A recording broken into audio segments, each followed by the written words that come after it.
Hey guys, it's Spyros from the Self-Help Photographer. It is still just crazy cold here in Wisconsin, so we're recording inside the house again because I'm just not going out to that studio. Now, last week we talked about how to set your manual mode settings, your aperture, your shutter speed, and your ISO. This week we're going to talk about how to figure out what settings to set, what aperture to choose, what shutter speed to choose, and what ISO to choose. But before we talk about that, I need to answer a couple of questions from the viewers. The first question is, do I recommend the Canon 60D camera? And I own and shoot with the Canon 60D as my primary camera. In fact, I'm recording this video with the 60D right now. It is a great camera. I really like it. However, I would prefer a full-frame camera sensor. The reason for this is that the 60D and all APS-C camera sensors perform not as well in low light. So this is the D7000, the Canon 60D, any of the Rebels, the D3200, the D5200. They all have the same size camera sensor and they don't do as well in low light because the camera sensor is smaller. I would like a D600 or a 6D or maybe even a 5D Mark III or something like that. But I definitely do recommend the Canon 60D if you're in the market and you're looking at this as the camera that you might want to buy. The next question is from Michael, who wanted to know what camera he should buy and what lens for shooting fish in his fish store every morning. And the D7000 has been getting a lot of action in the videos lately. And the truth is the D7000 would be a great camera to get for this. Probably a little bit better than the 60D. The 7D by Canon would also be a good choice. But if you get the 7D or the D7000, they're both going to do the trick. The lens that you're going to want to get for this is going to be a macro lens. I'd recommend a 60mm macro, even a 100mm macro lens, because you're going to want to get close to the tank and close to the fish and really capture them. You don't want to take a big wide shot and get the whole fish tank. You want to get in and capture the fish swimming and doing their fish thing. But there are some other things that you need to consider. Photographing fish in a fish tank is a tricky proposition. You'll probably want to consider getting a tripod, a good sturdy tripod.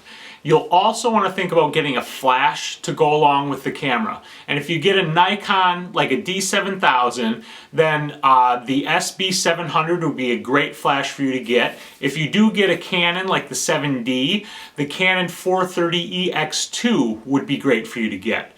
And when you're photographing fish in a fish tank, it's a little bit tricky because you have glass and you have moving subjects. And what you want to do when you set this up is possibly use the tripod. It depends on if it's a slow-moving fish or a fast-moving fish, or if it's a stationary thing in the tank, like some coral or something like that.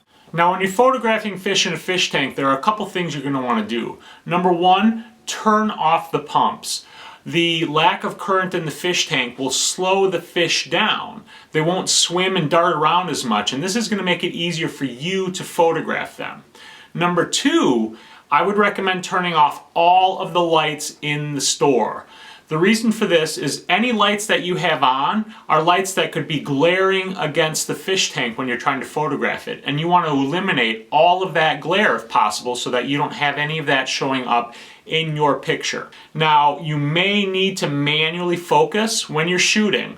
If you get the 7D or the D7000, you shouldn't have a problem. They should see past the glass and focus on the fish. But if it doesn't happen, because the glass can fool the camera might try to focus on the glass. But if the fish is back here, you want to focus on the fish. So you might need to flip into manual focus on the lens and do that yourself to get past the glass and focus on the fish. Now, if you do get a flash, what you want to do is shoot that flash off camera. And what you can do real simply is put the flash on top of the fish tank. The top of the tank is usually clear, right? So you can shoot that flash into the tank and it will illuminate the whole tank for you, giving you a nice, even, ambient light to shoot those fish in and really capture the color and the beauty of those fish. So get a tripod, get a flash, get a macro lens with a fast aperture like an f2.8 and get yourself a good camera like the 7000 from Nikon or the Canon 7D. Let's talk about setting our settings in manual mode. We learned how to set them, now we got to figure out why to set them. And basically when you do this, you got to go through kind of a flow chart or a decision tree. And in fact, I'm going to have down below a link for you to download a little flow chart that you can print out and stick in your camera bag for you, because this will help you go through the process until it becomes second nature for you. Here's what you need to do when you approach a shot and you're shooting in manual mode. The first thing you need to do is identify the subject. What are you shooting? And then ask yourself, is motion more important to me in this shot, or is depth of field more important to me in this shot? The answer to that chooses your primary, or what I call the anchor setting for the shot. If depth of field is the most important thing, your anchor setting is going to be the aperture. If motion in the image is the most important thing, then the shutter speed will be your anchor setting. So you choose your anchor setting. Now, if you're shooting aperture because your anchor setting is for depth of field, the next question is, do I want shallow depth of field or do I want great depth of field? You have to pick one of those two and then set your aperture accordingly. For shallow, you would open the aperture. For great depth of field, you would close the aperture. Once you have your aperture where you want it, set your shutter speed so that you get a zero exposure on the exposure indicator. Now that you've got your aperture set and you've got your shutter speed in place, you have to ask yourself, do I want a sharp shot or do I want a motion blur in my shot? If you want a sharp shot, you have to look at your shutter speed and see if it's fast enough for you to get a sharp shot. If it's not fast enough, you'll need to turn the ISO setting up in order to be able to speed up the shutter speed to get to a point where you can freeze the motion. If you do want to see the blur and the shutter speed is too fast, you'll need to turn the ISO down so that you can lengthen that shutter speed in order to capture the motion you want. After that, you take a test shot and you look at your exposure, and you have to ask yourself, do I like the exposure?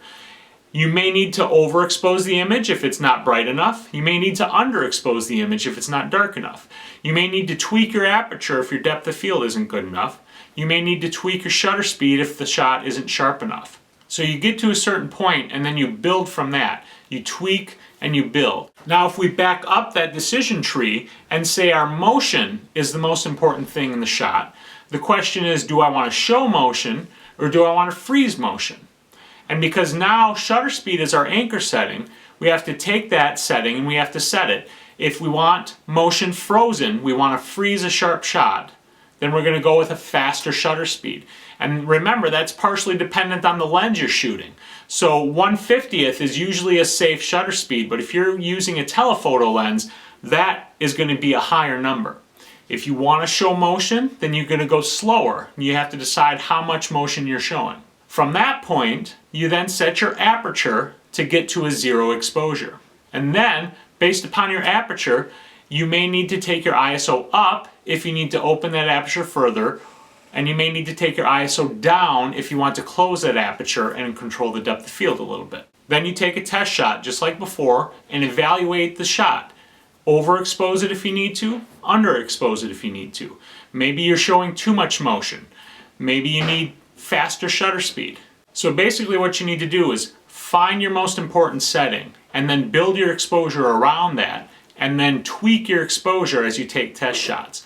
It's a process, and in the beginning it's going to feel slow and cumbersome, but as you do it more often you'll get better at it, and then pretty soon you'll find that it comes naturally.